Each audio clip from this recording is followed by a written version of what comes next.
Police के लाठीचार्ज करने पे এবারে শুরু হয়েছে উত্তরপ্রদেশ দাসত্বের বিরুদ্ধে শ্রমিকের আন্দোলন। একেবারে বাস্তব চিত্র উঠে এসেছে যে উত্তরপ্রদেশের যোগী এই রাজ্যে এসে কোনো কথা বলতে ছাড়েনি। শ্রমিক থেকে শুরু করে মসজিদ থেকে শুরু করে সেই উত্তরপ্রদেশে আগুন জ্বলছে। আগুন শুধু একটি জায়গায় নয়, ৮০টি জায়গায় পুরো রাস্তা অবরোধ করে শ্রমিকরা আন্দোলন চালাচ্ছে। কোন শ্রমিক? যে শ্রমিকরা 10 থেকে 14 ঘন্টা খেটে মাসে পেত 10,000 টাকা, 8,000 টাকা। ভাবতে পারেন সেই যোগে এই রাজ্যে এসে বড় বড় কথা বলছে। এবং এই শ্রমিকরা যখন তাদের কাছে মাইনে বাড়ানোর কথা বলতো, রোজ বাড়ানোর কথা বলতো, সোজা বাংলায় ঘাট ধরে বার করে দেওয়া হতো। এমনকি নারী শ্রমিকের আরো কঠিন দিন ছিল। তাদের যদি একটু মাইনে বাড়ানোর কথা হতো, এমনকি তাদের ইজ্জত পর্যন্ত নেয়ার কথা উঠে আসছিল। এই শ্রমিকরা সহ্য করতে পারলো না ভারতবর্ষের বর্বরতার যুগ এবং মধ্যযুগের বর্বরতা ছাপিয়ে যাওয়ার মতো অবস্থা। উত্তরপ্রদেশ, সেই উত্তরপ্রদেশ থেকে আবার এখানে এসে ডায়লগ দিতে এসেছিল। তার ডায়লগ আপনারা শুনেছেন এর আগেই, আবারও ডায়লগ শুনবেন। আর তার দেশের শ্রমিকরা না খেতে পেয়ে মারা যাচ্ছে, আগুন জ্বলছে, গাড়ি জ্বলছে। 144 ধারা জারি করার পরেও কোনো রকমভাবে থামছে না। শতাধিক শ্রমিককে তারা অ্যারেস্ট করেছে। 8 থেকে 10 ঘন্টা, কারোর 12 থেকে 14 ঘন্টা খাটানোর পরে মাত্র মেলে 8,000 থেকে 10,000 টাকা। এই উত্তরপ্রদেশ দিল্লির কাছাকাছি এবং দিল্লি হচ্ছে রাজধানী ভারতবর্ষের।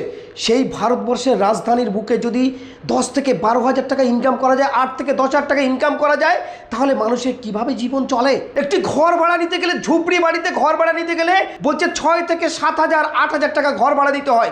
তার বিদ্যুৎ বিল আছে, যেভাবে তেলের দাম, যেভাবে সবজির দাম, যেভাবে ডালের দাম। 4 জন মানুষের যদি খাদ্য খাবার আর ঘর ভাড়া নিয়ে চলতে হয়, মিনিমাম 20 থেকে 25,000 টাকা খরচ হয়। তাহলে একটা মানুষ যদি 8 থেকে 10,000 টাকা ইনকাম করে, তাহলে কিভাবে চলে?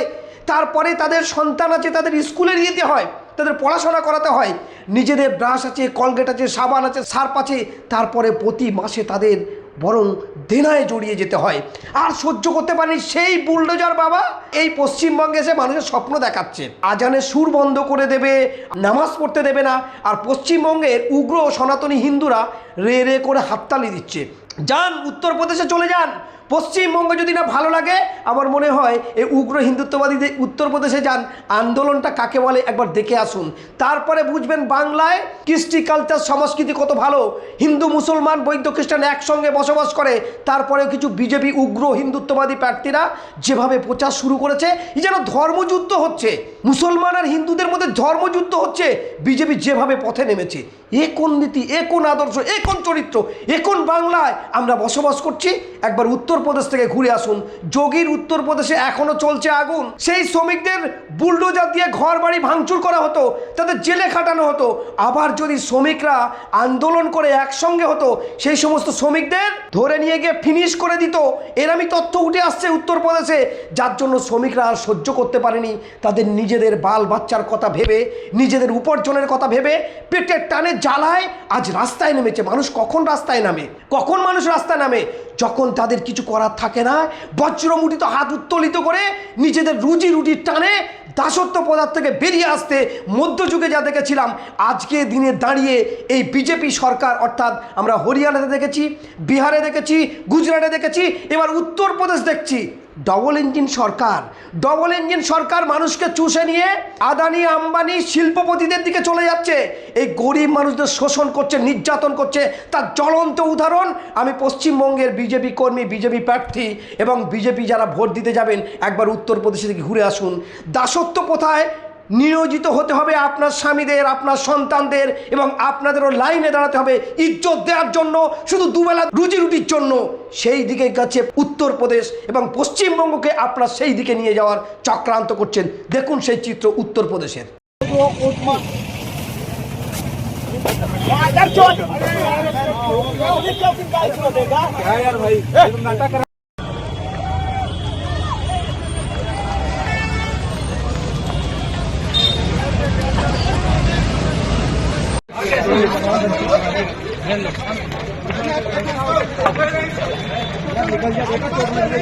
पुलिस के लाठीचार्ज करने पे बंदों में आक्रोश है। बिना वार्निंग के लाठीचार्ज करने पे जनता में आक्रोश है। तो पुलिस की गाड़ी को मतलब